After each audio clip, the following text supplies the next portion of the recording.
All right, I already said my welcome, so I will go ahead and continue if it lets me.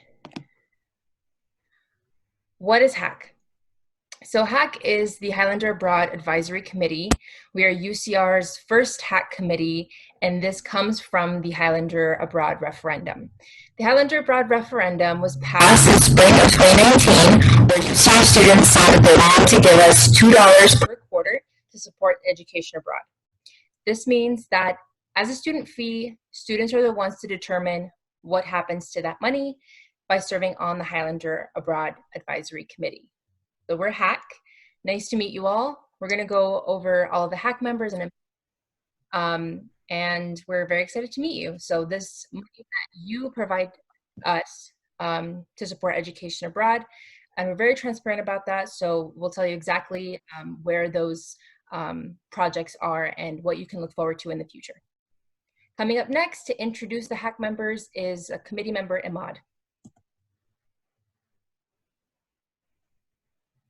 Thank you, Katie. So the HAAC committee is made up of 6 undergraduate students and 2 faculty members from 2 different departments. And it's also made up of 3 staff members that work in the Education Abroad office. And you'll be able to meet every single one of the HAAC committee members in this presentation.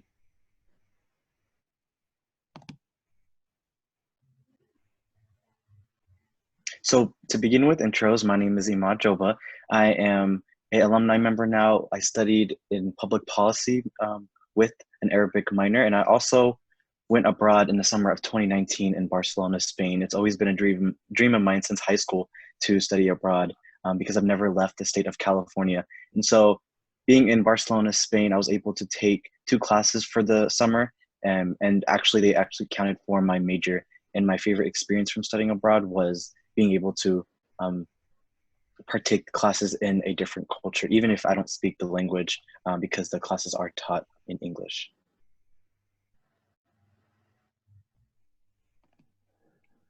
And next we have my fellow committee member, Katie. I do apologize for the lag as the presentation goes through. My name is Katie Abasadze. I'm the intro person that you started with. I am also a UCR graduate, got my Bachelor's of Science degree in Sustainability Studies. I did not study abroad at UCR, but I had the privilege of going abroad in high school on a high school summer abroad program to Italy with CIEE, and it completely changed my life. As you can see, I'm still involved with international education. I plan to go into international education in the future. I am currently studying at the University of Redlands, getting my Master's of Science degree in Organizational Leadership, with hopes to, like I said, work in international education and send as many students abroad as I possibly can. Coming up next is committee member Brandon.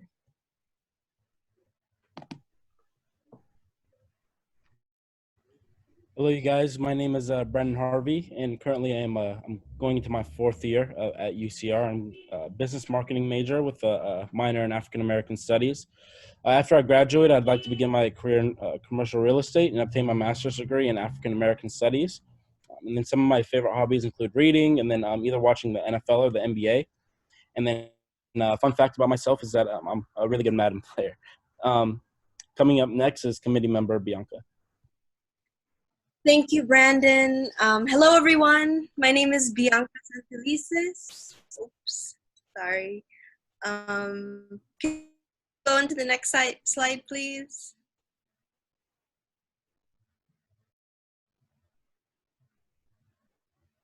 Thank you.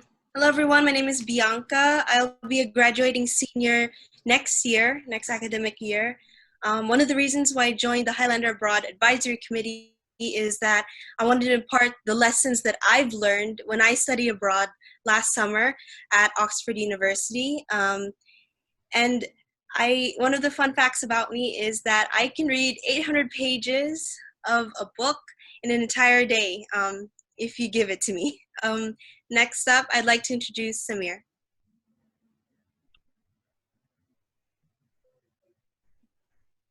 Hello, Highlanders. I'm Samir. I actually just graduated with degree in political science with emphasis in international affairs, and I also study theater.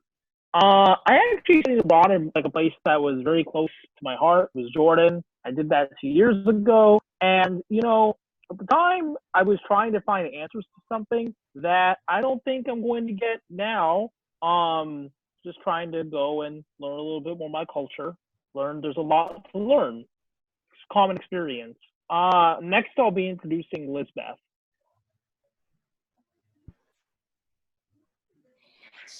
Hello, everyone. My name is Lizbeth Marques Torres, and I just completed my 3rd year here at UCR. I'm an English major who's also minoring in political science, and I'm very excited to be serving on HAAC for the 2nd year in a row now. Unlike my fellow committee members, however, I have not studied abroad due to the fact that I am undocumented. However, by serving on this committee, I hope to increase the opportunity to see the world for those who can't study abroad. Next, we will have one of our faculty members, Dr. Brevik Zender, introduce herself. Hi, everyone. I'm Dr. Brevik Zender. I am an associate professor of French and comparative literature here at UCR, and I'm one of the 2 faculty members that has had the great honor to serve on this committee as just an advisor, and seeing all the really exciting things that the students have been working on this year to really promote study abroad. I myself am a beneficiary of the UC EAP program. When I was an undergraduate at UC Berkeley, I did a year abroad in Lyon, France. I had never been to Europe. I was from California, didn't have a lot of experience outside of the country. And I just took this leap of faith and I went abroad for a year and I loved it. And this is why I eventually became a French professor. So what I would like to say to all of you who are sort of thinking about going abroad or who knows someone who's thinking about going abroad, do it. Don't hesitate. Now is the time to go. Now is the time to think about it and just pursue this goal for yourselves, and it may change your life the way it changed mine. So I will now pass the microphone over to LaSharon. Is that who is going to be introducing Dr. McDaniel? Okay. Unfortunately, he could not join us today. So Dr. McDaniel is a lecturer in computer science. He's been active in leading students on the UCR faculty-led education abroad program in Switzerland and the United Kingdom, which has increased international opportunities for engineers. So he's a really good supporter for our engineers out there to get them abroad. Next is me. I'll get to talk about me. I am a Highlander alum. I am one of you. I did my undergraduate in theater. I was a first-gen student who was a transfer student as well as a veteran. So I really understand what it is to be a Highlander and understanding how difficult it is to get abroad. So the one thing I can say to you, I'm a huge advocate and I want this opportunity for every student on our campus. So go out there and let's get on a plane and go see the world. And so next is Macy Ring, who could not be here today as well. She's the program coordinator for education abroad. She's also a UCR alumna who studied abroad in Canada and South Korea. She's also a veteran, and we actually attended UCR together, fun fact. As a Highlander, she fully supports the need for students to receive an international experience. So if she was here, she'd be cheering you on and saying, let's go out there and see the world together. Next up is my colleague, Dr. Andrews. Thank you, LaSharon. I joined UCR in 2017, so I'm fairly new. Moving back to the States after many years abroad. And I made this move to UCR, and which is one of many for me as an Army brat born overseas, because of the students. You are the face of the future, but the best thing is you're here in the present. And I wanted to be a part of that effort to open up access to not only education abroad, but education in general for a demographic previously underserved and definitely underrepresented.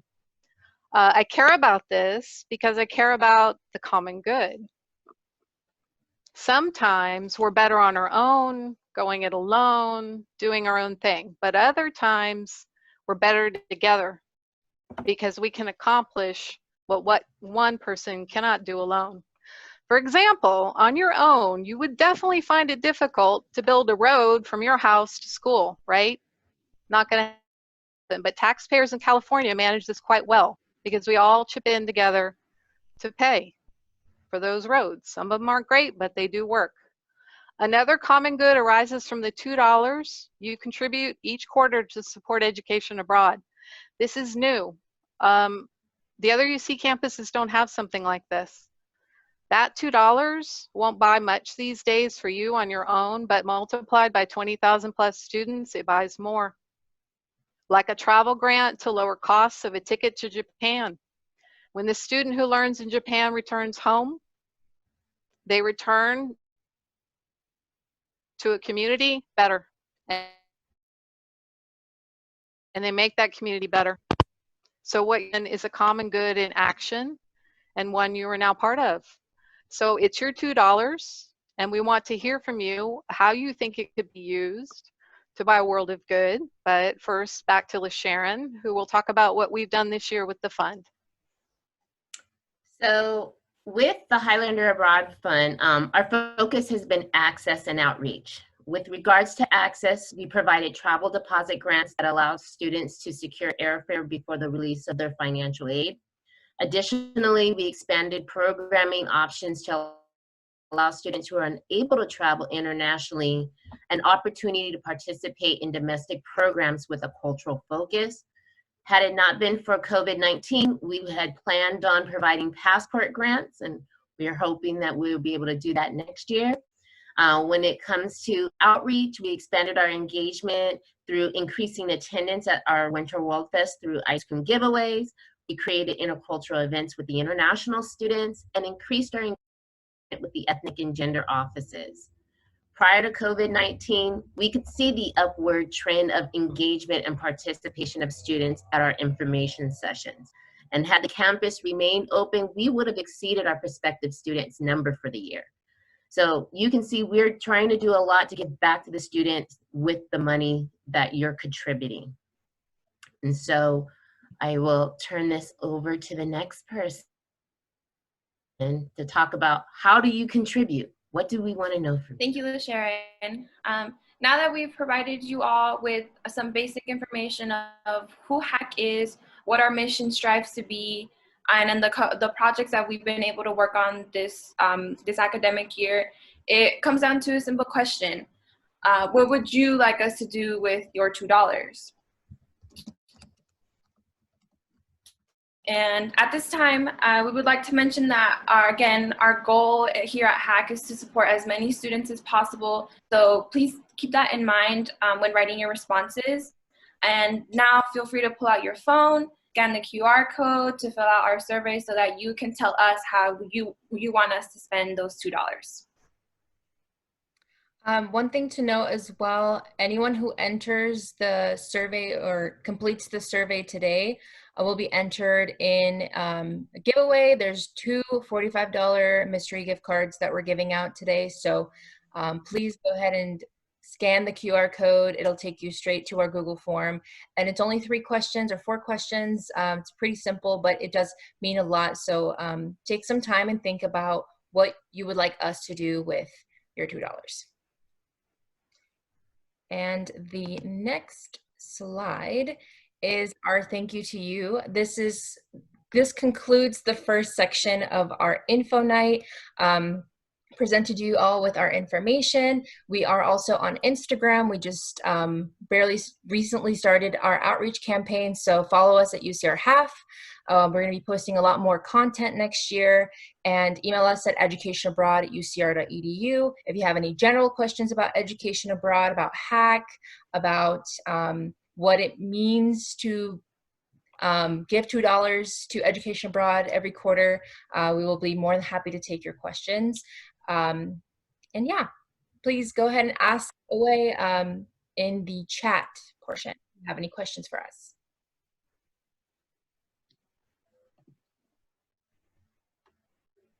Oh, I see a question.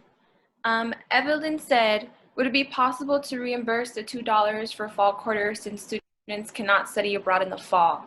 I'm not 100% sure about this, but I would like to maybe, maybe it would be a question for Dr. Andrews. Do you have any information regarding that?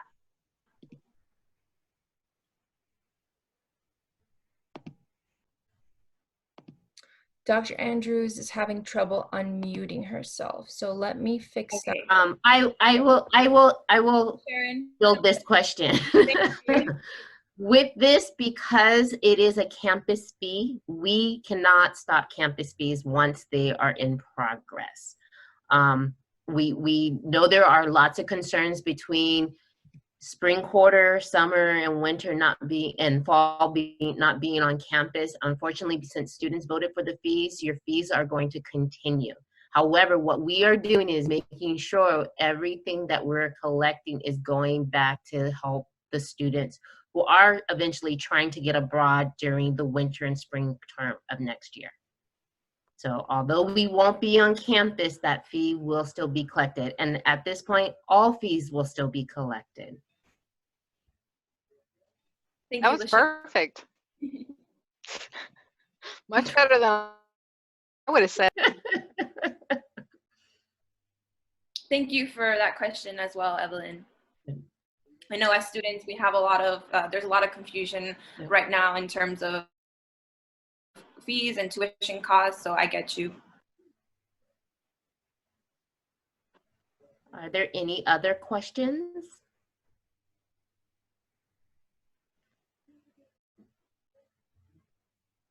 I think, Katie, earlier you said that someone had a question about the travel deposit grant. Do you know what the specific question was? I think the question was regarding if students can still apply for the $300 travel grant. So the deadline was June 1st for the 2021 academic year. It will open up again for those who are applying for the 21-22 year. So if you're trying to go abroad winter, spring of this upcoming academic year, unfortunately, you've already missed the deadline. But if you're going later than that, the deadline are still to come for those programs. Thank you, Sharon. Tim asked a really good question. How was the, oh, I just lost it. How was it of the amount of the $2 fee decided?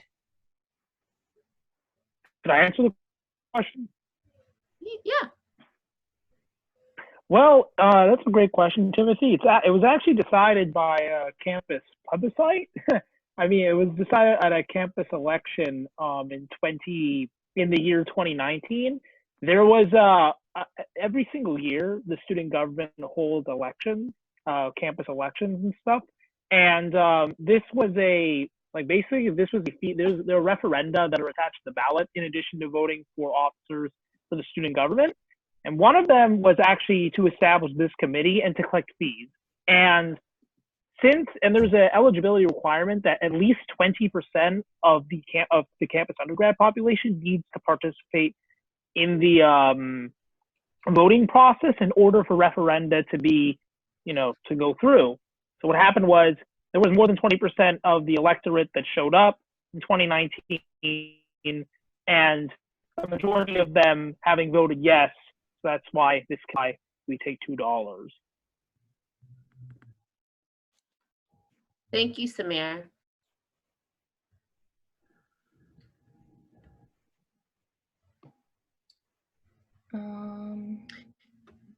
Melanie, I believe that your question is, my thing is, I'm assuming. It was answered in the chat, I think. Okay. But I do want to note that all, like, in terms of making decisions regarding the money or pretty much anything regarding the committee that regards money, sorry to be repetitive, is voted on only by students. Staff and faculty are there to help us in the process, but ultimately the decision is only up to the students. Mm-hmm. So with regards to your question, Melanie, I get to put on my advisor hat. I'm assuming you're talking about affording to study abroad. With any of our programs, I always say there's an opportunity for every student out there. We have programs that are low cost to no cost, and some programs that are very costly. You can use your eligible financial aid. There are scholarships. So there is something that you can find that's going to fit in your budget to allow for you to have an opportunity. So my suggestion for any of you who are still thinking about, hey, how do I make this happen? I would highly suggest going to our website, which is ea.ucr.edu.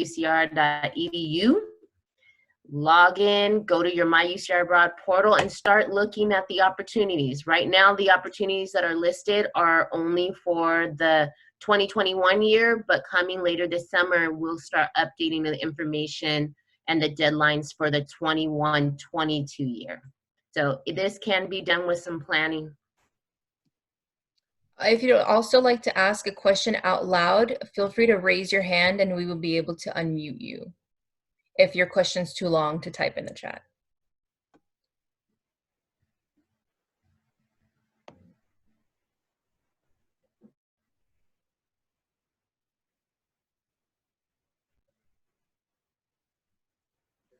Good point.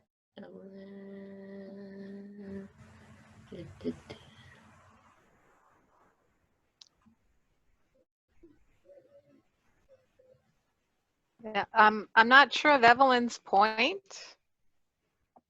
The link for the survey, when will it close? Is that the question? No, she asked, not everyone can attend this Zoom meeting, and the link might have been more accessible to put in the email.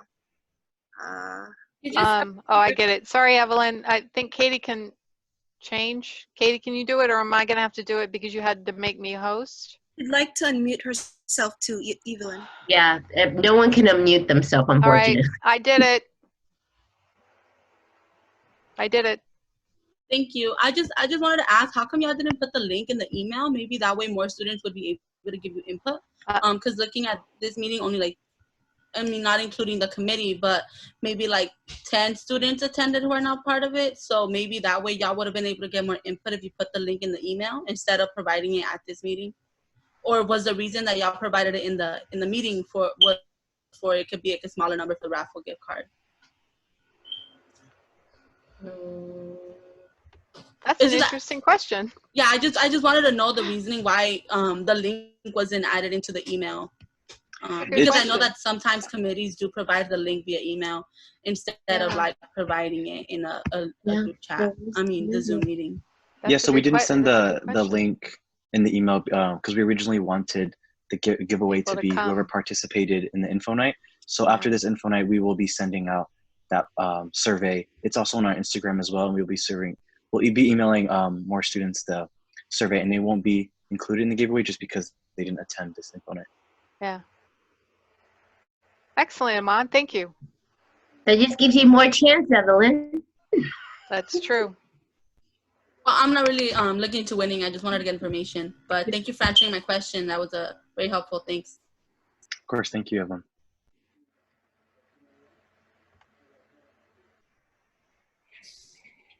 Any other questions?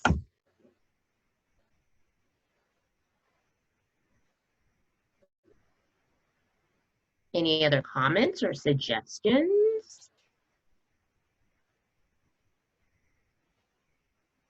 Melanie would like to be unmuted. She should be able to mute herself. I changed the settings. Hi. Hello. Hello. Hi. This question goes to anyone. So I had walked into office hours to go meet with my advisor, and I had heard that one of the students that traveled abroad had come back and they had an amazing experience, but they had trouble having their credits transferred over. When you travel abroad, if for some reason credits don't transfer over or it's just not being processed, does your department help with that? That's a really good question because I have that question too. I think that's a really good question for Dr. Andrews. The answer is yes, absolutely. Yeah. We understand it's an issue, and we're working not on just solving case by case, but permanently. Yeah, because this is a major issue for students, that everything work out. But it's also about what happens before you go and all the planning. Yeah, and always have a plan B, and now always have a plan C. Right? So, but we can talk about this more if you have more in-depth questions about it, okay? And you can come into the chat room. Everybody knows about the chat room, 11 a.m., 5 p.m. I have a comment also.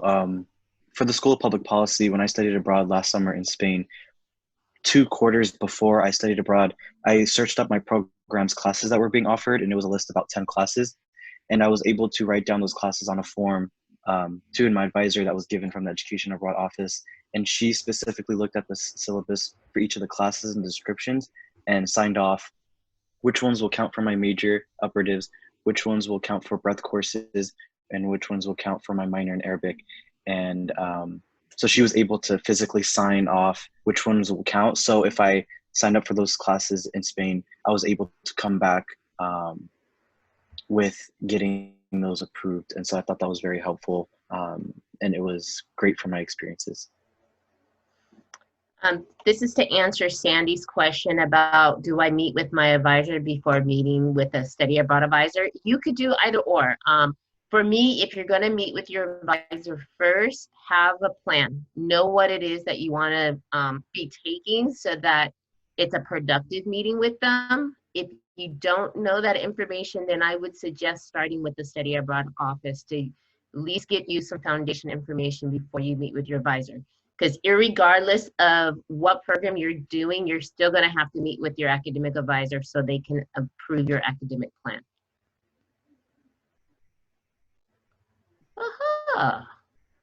To answer a little more about Yesenia's question, I think that was, how far do you suggest to start planning?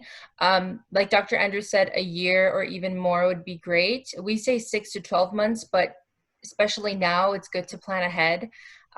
You'll be asked a lot of information from us, even though the online process is pretty straightforward.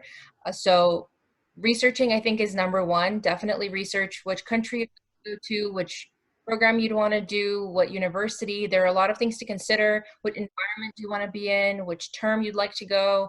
So all those things are something to keep in mind as you do the research process to find your program. Because I think that's like the most difficult part of going abroad, is finding where to go, because there's so many great places you can visit. And the more that you plan ahead, you can help figure out how to budget. Because even if financial aid covers your program costs, it's not going to cover the fun stuff. So this is where you can take the extra time to think about, oh, I'm going to Spain. How do I go to Morocco? How do I save up? How do I tap into family and friends for those type of things? So more time, always better to help you.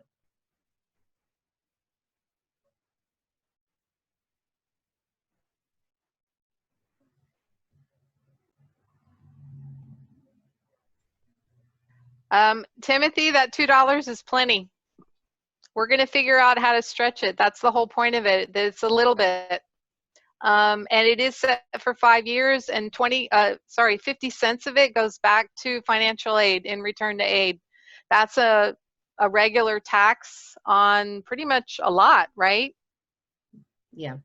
So if that makes sense to you, it's money you pay, but it also goes back to you in financial aid. I think it's important when you've been granted such a, what I call it, a gift, because it really is, in the trust of the students to give us this money, even though most of them didn't know they did it. We figured it's best we start small and do something good with it, and then we see. I mean, $2. You guys have a lot of fees that are a lot higher, right? Student Rec Center, which you cannot use now. I don't want to go down that road. That's a different conversation, but it's certainly one to be had. But this $2 is more than enough, and we really appreciate it. Anybody else want to say anything about that? Because this is really important for us that this happens. Yeah, I will say, because this wasn't our, when this got voted in, it wasn't our first go. This was our second round. For our first round, everything we basically submitted the same entire proposal. And when it came up to the amount, it wasn't an amount I set. It was an amount that the students who were working with me on the referendum, it was an amount they set that they felt as a student giving all the campus fee, they felt comfortable knowing that it wasn't going to be this huge significant burden out of the student pocket, but yet something that they could say, hey, we did something that no other UC school has done to contribute to providing an international education to our cohort. So it was basically other Highlanders who came up with this amount that, for me, I thought it was great, because considering we're the first, and I always love it when we Highlanders are pioneers for things in the UC system. So remember that $2, just like the taxpayers' roads, that $2 adds up to about $100,000 a year. That's a significant sum. And what we want to do is put it back in y'all's pockets as much as we can. So the travel grant is an example of that. The passport fee is an example of that. I don't think we have any others yet, right? Because it's a little tough. Maybe SHS fees, that might be a possibility. But what we really need to do is hear from the students, right? What kind of costs have y'all got when you travel abroad that you're looking at? Because it can't be tuition, can't be scholarships. Well, we do actually, because we just contributed to the well for the online alcohol training. Our students, all outgoing students, take the online alcohol training again, even though as a Highlander you already take it. So we partner and collaborated with them to support that cost. So, and I just saw Dr. McDaniel. I wanted to see if he wanted to say anything to the cohort since he popped in.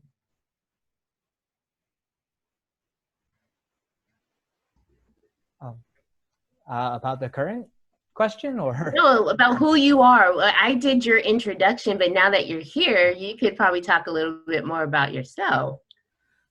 Well, I'm sure the introduction was great. Sharon seems to be really good at just about everything she does. So, yeah, I'm Jeffrey McDaniel. I was a lecturer in computer science. Technically, the last quarter was my last quarter. At UCR, I'm teaching over the summer, but I'm going into industry. Still planning to try to teach faculty-led education abroad programs, because you learn a lot from going abroad. A cohort of 15 to 30 students with an instructor and a TA, you get a lot more face time with them. And as an instructor, it is a lot more rewarding an experience as well, because you get to really see a lot of growth in the students. So I started doing this because I didn't get a chance to study abroad while I was an undergrad at UCR. They told me to wait until the last quarter or my last year. And then my last year, they told me I couldn't take any courses that counted for anything. So this was my opportunity to study abroad.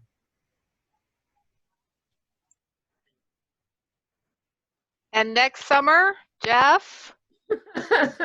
Hello? Hopefully next summer we'll be doing a program in, we're looking into Paris, myself and another engineer that is working at, I don't know where he is right now. He's bounced to a couple jobs at this point.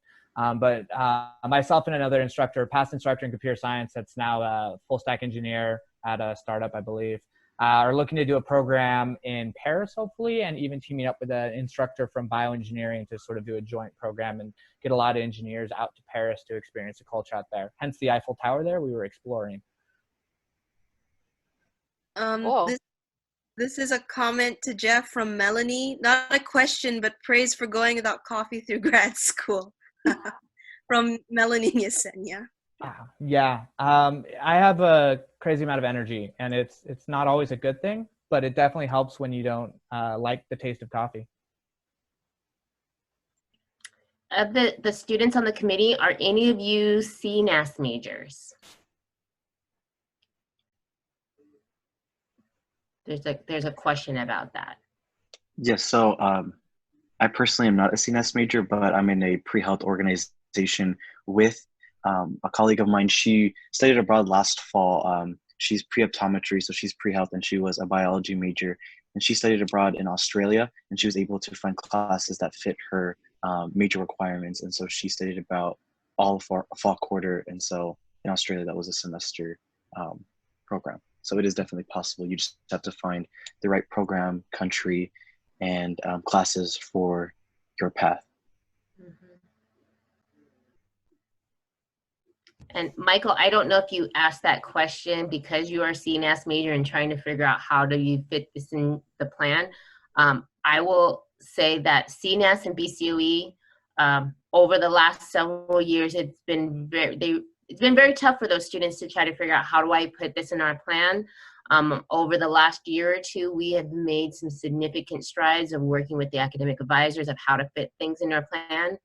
I just finished our annual report this year, and it's the first time that BCOE and CNAS has a major that broke into our top 5 in terms of participants study abroad.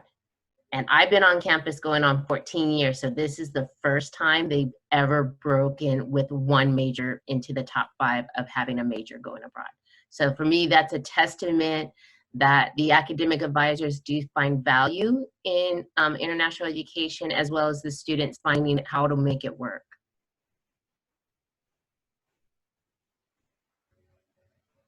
Another thing to add about CNAS, a lot of students have difficulty finding research opportunities there, specifically in the science. So UCEAP in general and OAP, which are our education abroad programs, there are a lot of research opportunities abroad that CNAS students tend to lean towards. So you can definitely go to Japan and do a research, or there are a lot of other countries that are now opening new programs for research or for biology or bioengineering. There are definitely courses you can take for credit, of course. Yes, the ban is still there, but we are hopeful. Because for us, we want our students to have an experience. This is one reason why we're also looking at domestic experience in coming up in the near future. Didn't get a chance to domestic abroad programming sessions this year. I will be holding them, so there are a lot of domestic opportunities as well.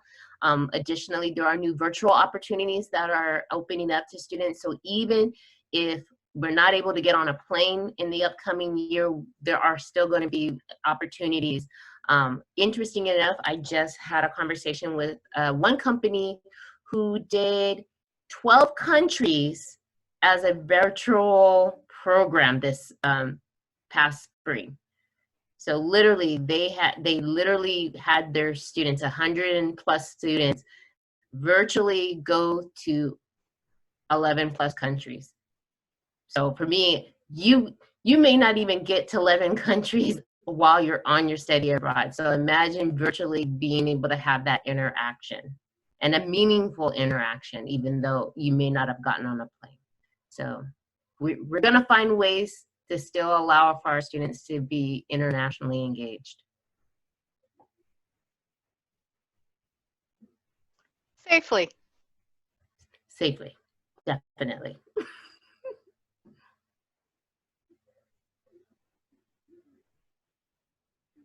That particular, if you're talking about for virtual abroad, what I would suggest, I'm going to drop well, you can see the office email here, Michael. What I would suggest is email and say, can you send me some information? I can send you some information to some virtual opportunities that will be running during the fall.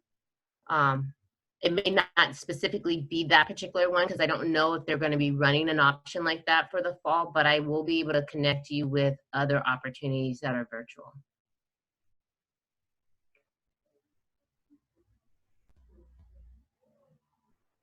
And so some of them are going to be virtual study. There are some virtual internships. So if you're thinking, ooh, can I do an internship? There's lots of virtual internships currently being offered.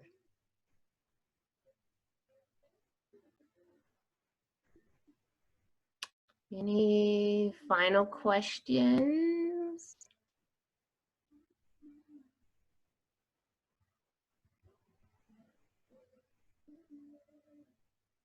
Well, Katie, I think we can turn this back over to you to wrap it up for the day. All right. Thank you all very much for joining us today. We're still going to stay until 6 to answer a couple of questions. Feel free to unmute yourself to ask anything, but thank you very much for all of your questions. If you have any more, don't be afraid to contact us through email or on Instagram. Feel free to DM us as well if that's easier for you. And we'll be more than happy to answer any of your questions. Thank you so much for meeting us. This is really exciting for us. This is the very first HAAC committee at UCR. So it was a pleasure getting to know all of you and talk to you a little bit about the future of HAAC within the next few years. Anybody else want to say some farewells? Thank you all for coming, and I hope that we helped answer any questions that you had. Enjoy your rest of your summer. For joining us, guys. We hope this was as informational to you as it was. Oh, sorry, my screen changed. Just hope it was informational.